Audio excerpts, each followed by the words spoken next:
नमस्कार दोस्तों, welcome your to GK tricks. इस वीडियो में हम रीट एग्जाम्स के लिए टॉपिक वाइज टेस्ट सीरीज को आगे बढ़ा रहे हैं और आज से हम मनोविज्ञान की सेकंड यूनिट को स्टार्ट कर रहे हैं।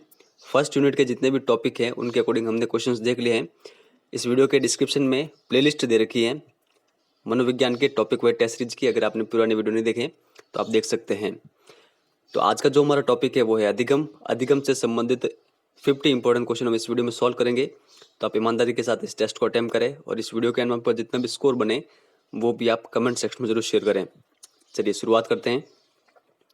यहाँ पर हमारा फर्स्ट क्वेश्चन दे रखा है, प्रसिद्ध मनोवैज्ञानिक स्किनर ने अधिगम का कौन सा सिद्धांत प्रतिपादित किया था? कार्यात्मक अनुबंधन सिद्धांत, अनुबंध अनुक्रिया सिद्धांत, सूचना प्रसाधन सिद्धांत या फिर बंध सिद्धांत? तो यहाँ पर हमारा करेक्ट आंसर होगा ऑप्शन नंबर फर्स्ट, कार्यात्मक अनुबंध सिद्धांत। ये दिया गया था स्किनर के द्वारा। इसके अन्य नाम क्या क्या हैं? क्रिया प्रसूत अनुबंधन का सिद्धांत या फिर अनुक्रिया उद्दीपक सिद्धांत। तो ये आपको ध्यान रखना है। और जो स्किनर का ये सिद्धांत है अनुक्रिया उद्दीपक सिद्धांत, ये इन्होंने थॉर्नडाइक के सिद्धांत के विरोध में लाया था। थॉर्नडाइक का सिद्धांत कौन सा था? उद्दीपक अनुक्रिया सिद्धांत। उसके विरोध में लाया गया था अनुक्रिया उद्दीपक सिद्धांत। तो ये आपको फैक्ट ध्यान रखना है। आगे देखते हैं यहाँ पर, तत्परता या किसी कार्य के लिए तैयार होना युद्ध को आधा विजय कर लेना है। थॉर्नडाइक के तत्परता के नियम के संबंध में यह कथन कहा है? वॉटसन ने, कोलसैनिक ने, एच.एल. भाटिया ने या फिर किसी ने नहीं? तो यहाँ पर हमारा करेक्ट आंसर होगा, ऐसा कहा गया है एच.एल. भाटिया के द्वारा। ऑप्शन नंबर थर्ड हमारा करेक्ट आंसर होगा। तो ये आप कंटेस्टली ध्यान रखिएगा। आगे देखते हैं यहाँ पर, अधिगम के किस सिद्धांत का मत है कि अभिप्रेरणा से उत्पन्न क्रियाशीलता ही सीखने के लिए उत्तरदायी है? उद्दीपक प्रतिक्रिया सिद्धांत के अनुसार, क्रिया प्रसूत अनुबंधन सिद्धांत, संबंध प्रतिक्रिया सिद्धांत या फिर प्रबलन सिद्धांत? तो यहाँ पर इसका करेक्ट आंसर होगा ऑप्शन नंबर सेकंड, क्रिया प्रसूत अनुबंधन सिद्धांत। इस सिद्धांत का मत है कि अभिप्रेरणा से उत्पन्न क्रियाशीलता ही सीखने के लिए उत्तरदायी होती है। तो ये आप ध्यान रखिएगा। आगे देखते हैं यहाँ पर, निम्न में से कौन सा अधिगम प्रक्रिया का सही तार्किक क्रम है?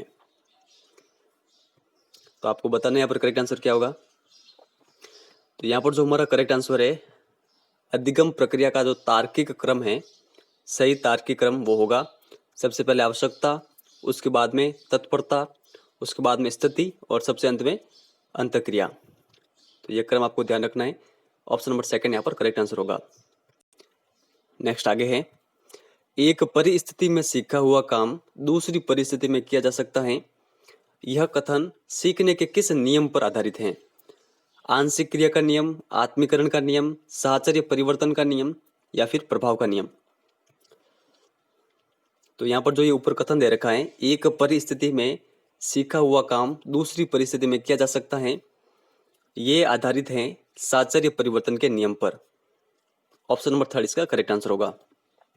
आगे देखते हैं फिर, अधिगम का कौन सा सिद्धांत व्यवहारवाद और समग्रवाद का अनोखा मिश्रण है? उद्दीपन परिवर्तन सिद्धांत, अंतर्दृष्टि सिद्धांत, चिन्ह पूर्ण आकार सिद्धांत या फिर कोई नहीं? तो यहाँ पर हमारा करेक्ट आंसर होगा, ये सिद्धांत है जो व्यवहारवाद और समग्रवाद का अनोखा मिश्रण है, चिन्ह पूर्ण आकार सिद्धांत। ऑप्शन नंबर थर्ड हमारा करेक्ट आंसर होगा। तो ये आपको ध्यान रखना है, ये सिद्धांत दिया गया था टॉलमैन के द्वारा।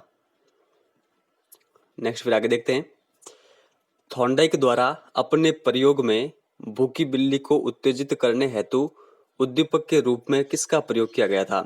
भोजन का, मांस का, मछली का या फिर दूध का? तो यहाँ पर इसका करेक्ट आंसर होगा मछली का प्रयोग किया गया था। थर्ड नंबर ऑप्शन यहाँ पर करेक्ट है। व्यवहार के कारण व्यवहार में परिवर्तन ही सीखना है, ये परिभाषा किसकी आप बताएं? गिलफोर्ड, बर्क, पेस्टोलॉजी या फिर स्टेनले हॉल?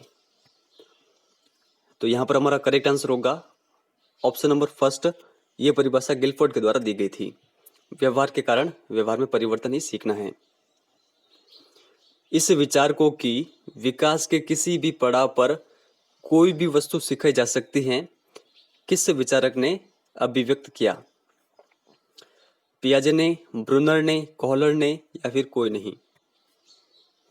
ये क्वेश्चन कई बार रिपीट होता है एग्जाम में, तो यहाँ पर हमारा करेक्ट आंसर होगा ये विचार अभिव्यक्त किया गया था ब्रूनर के द्वारा। ऑप्शन नंबर सेकंड हमारा करेक्ट आंसर होगा। आगे देखते हैं, शिक्षक अपने संपूर्ण विषय वस्तु को छोटे छोटे खंडों में विभाजित करके छात्रों के समक्ष प्रस्तुत करता है।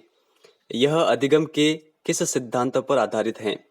तत्परता का नियम, मनोवृत्ति का नियम, बहुप्रतिक्रिया का नियम या फिर आंशिक क्रिया का नियम?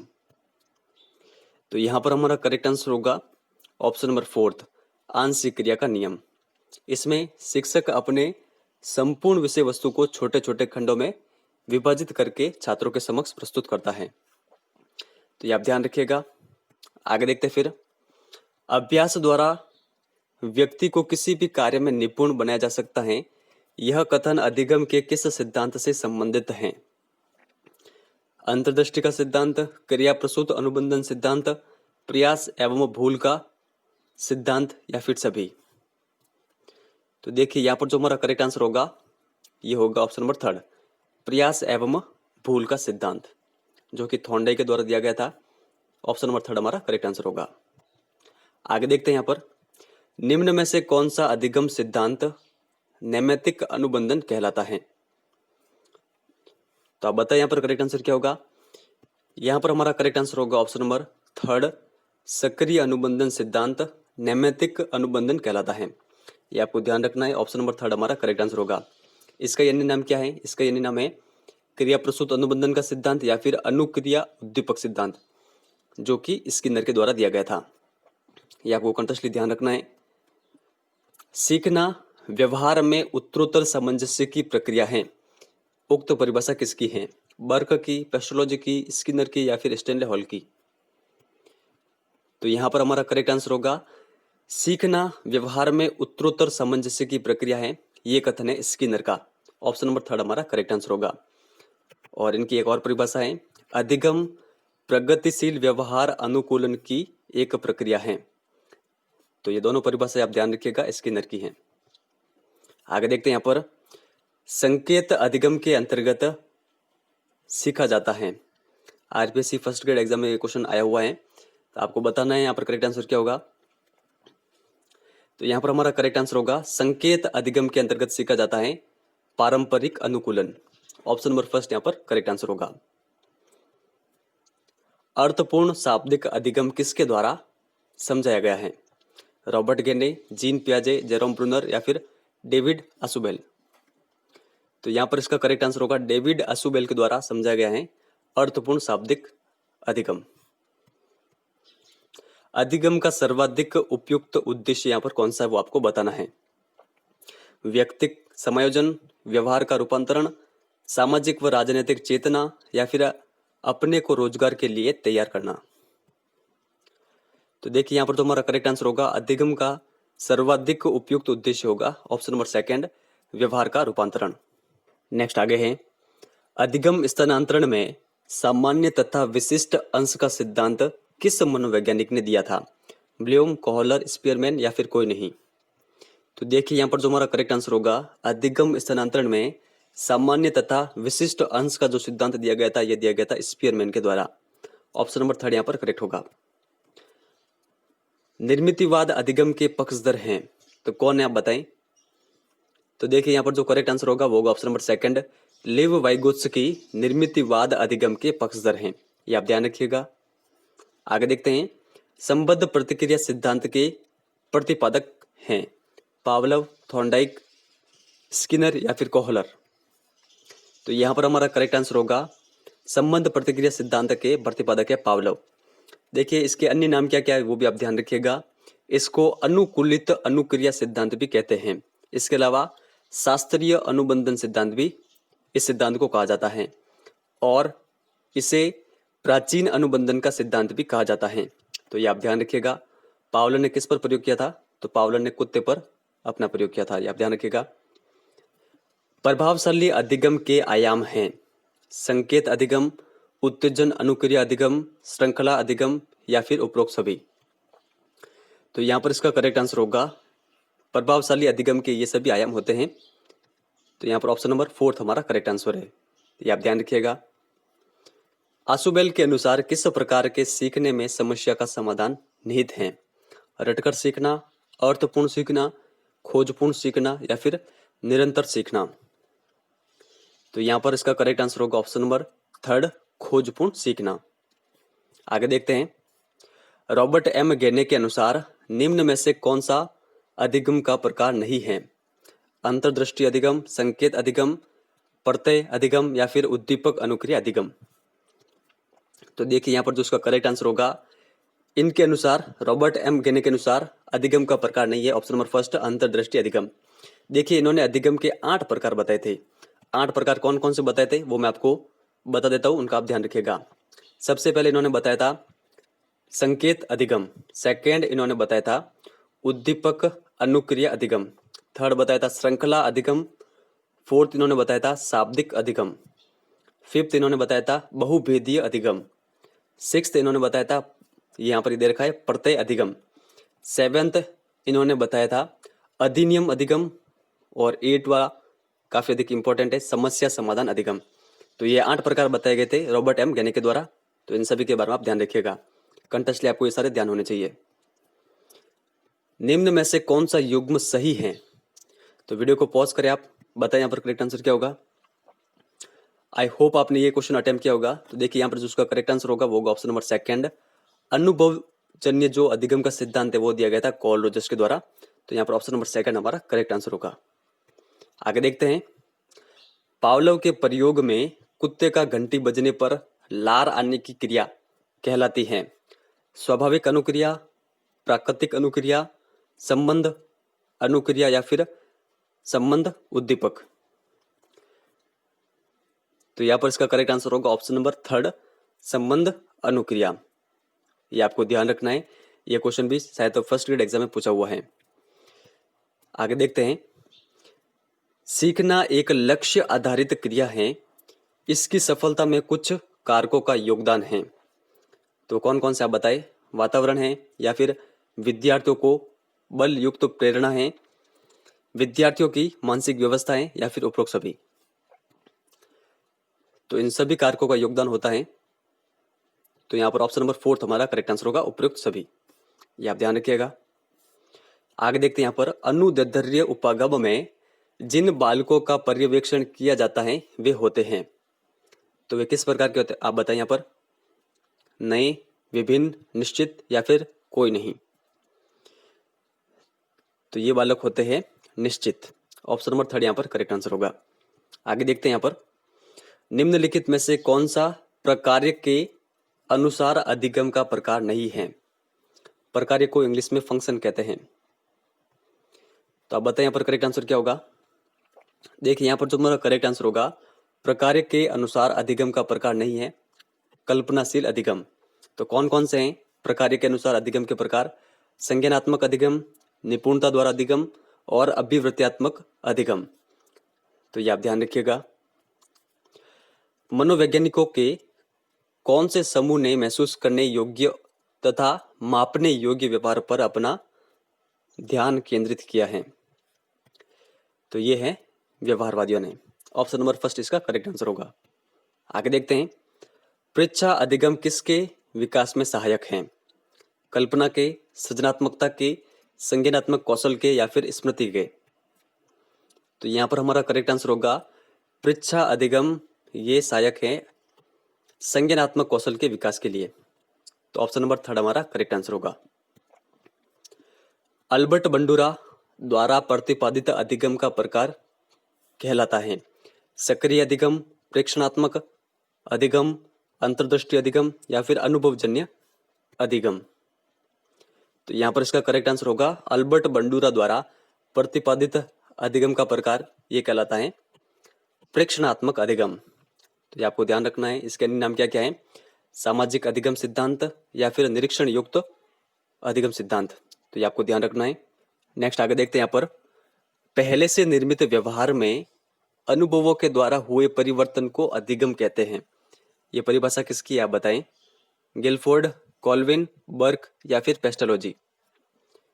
तो देखिए यहाँ पर जो हमारा करेक्ट आंसर होगा वो होगा ऑप्शन नंबर सेकंड। ये कॉल्विन की परिभाषा है। पहले से निर्मित व्यवहार में अनुभवों के द्वारा जो परिवर्तन होते हैं वही होता है अधिगम। ये आपको ध्यान रखना है। निम्न में से किसको वर्ष 1904 में अधिगम के सिद्धांतों पर अग्रणी कार्य करने के लिए नोबेल पुरस्कार दिया गया था? तो किनको दिया गया था आप बताएं। तो यहाँ पर हमारा करेक्ट आंसर होगा वो होगा ऑप्शन नंबर थर्ड, पावलोव को। आगे देखते हैं, निर्मितिवाद के संबंध में कौन सा कथन गलत है? अधिगम एक सक्रिय प्रक्रिया है, समूह में चर्चा की जाती है, शिक्षक विद्यार्थियों को सूचनाएं प्रसारित करते हैं, विद्यार्थी स्वयं के ज्ञान का निर्माण करते हैं।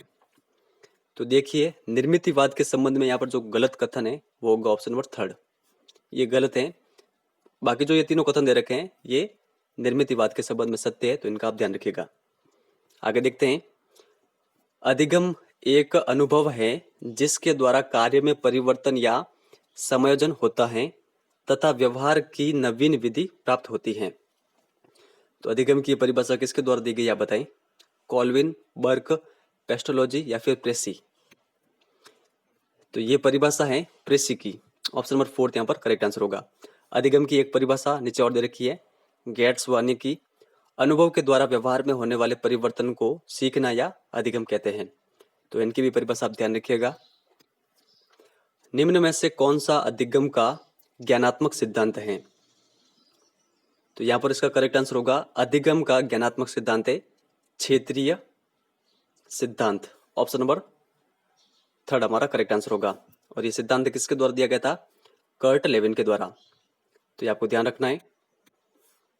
आगे देखते हैं यहाँ पर, नवीन ज्ञान तथा नवीन प्रतिक्रियाओं का आयोजन करने की प्रक्रिया अधिगम की प्रक्रिया है।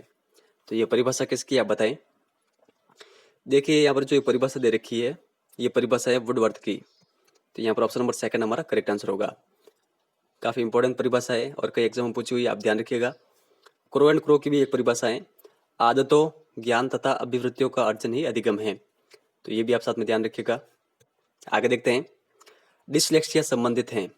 तो डिसलेक्सिया किससे संबंधित है? मानसिक विकास से, गणितीय विकार से, व्यवहारगत विकास से या फिर पठन विकार से? तो इसका करेक्ट आंसर होगा डिसलेक्सिया संबंधित है पठन विकार से। ऑप्शन नंबर फोर्थ हमारा करेक्ट आंसर होगा। नेक्स्ट यहाँ पर आगे देखते हैं, अव्यक्त अधिगम के क्षेत्र में महत्वपूर्ण योगदान किसका है? टॉलमैन का, कोहलर का, कोफका का या फिर कोई नहीं? तो देखिए ये क्वेश्चन हमने इससे पहले कहाँ पर डिस्कस किया था, जो हमने देखी थी टेस्ट सीरीज आरबीएसई मनोविज्ञान की 11th क्लास की पुस्तक। तो वहां पर भी जो चैप्टर नंबर 6 थे अधिगम से संबंधित, वहां पर हमने इस क्वेश्चन को डिस्कस किया था। अगर जिन स्टूडेंट ने भी आरबीएसई मनोविज्ञान की 11th क्लास की पुस्तक के क्वेश्चंस नहीं देखे हैं तो वो हमारे चैनल को विजिट करके देख सकते हैं। काफी अधिक इंपॉर्टेंट प्रश्न है। तो देखिए यहाँ पर जो उसका करेक्ट आंसर होगा वो होगा ऑप्शन नंबर फर्स्ट, टॉलमैन। अव्यक्त अधिगम के क्षेत्र में महत्वपूर्ण योगदान दिया गया था टॉलमैन के द्वारा। ये आप ध्यान रखिएगा। अधिगम को प्रभावित करने वाला कारक कौन सा है? वातावरण, आयु तथा परिपक्वता, थकान, संवेगात्मक स्थिति या फिर सभी? तो देखिए यहाँ पर जो जितने भी ये कारक दे रखे हैं ये सभी अधिगम को प्रभावित करते हैं। तो सभी हमारा करेक्ट आंसर होगा। अनुभव तथा व्यवहारिक दृष्टिकोण का परिमार्जन करना ही अधिगम है। ये परिभाषा किसकी है? तो ये परिभाषा दी गई थी मर्फी के द्वारा। ऑप्शन नंबर सेकंड हमारा करेक्ट आंसर होगा। पील की भी परिभाषा आप ध्यान रखिएगा, वातावरण के परिवर्तनों के अनुसरण द्वारा सीखना ही अधिगम है। तो ये दोनों परिभाषा आप ध्यान रखिएगा, मर्फी की और पील की। आगे देखते हैं यहाँ पर, चिन्ह, प्रतीक, संख्या, संप्रत्यय अक्षर, अक्षरों के समूह, वाक्य इत्यादि के अर्थ सीखने तथा उनके आशय को समझने से संबंधित अधिगम है। अंतर्दृष्टि अधिगम, अव्यक्त अधिगम, वाचिक अधिगम या फिर कोई नहीं? तो यहाँ पर इसका करेक्ट आंसर होगा ये है वाचिक अधिगम। ऑप्शन नंबर थर्ड हमारा करेक्ट आंसर होगा। आगे देखते हैं, किस अधिगम में मॉडल के व्यवहार का परीक्षण कर ज्ञान अर्जित किया जाता है? तो ये किया जाता है प्रेक्षणात्मक अधिगम में। ऑप्शन नंबर थर्ड हमारा करेक्ट आंसर होगा। आगे देखते हैं, अभ्यास एवं प्रशिक्षण के फलस्वरूप नवीन तरीके से व्यवहार में परिवर्तन लाने की प्रक्रिया अधिगम कहलाती है। तो ये परिभाषा किसकी आप बताएं। तो ये परिभाषा जो यहाँ पर ऊपर दे रखी है ये दी गई थी किंग्सले व गैरी के द्वारा। ऑप्शन नंबर सेकंड हमारा करेक्ट आंसर होगा। तो ये आप कंटेस्टली ध्यान रखिएगा। थॉर्नडाइक की भी एक परिभाषा है, ये भी आप ध्यान रखिएगा। उपर्युक्त अनुक्रिया के चयन तथा उसे उत्तेजना से जोड़ना ही अधिगम है। तो इनकी भी परिभाषा आप ध्यान रखिएगा। फिर आगे देखते हैं।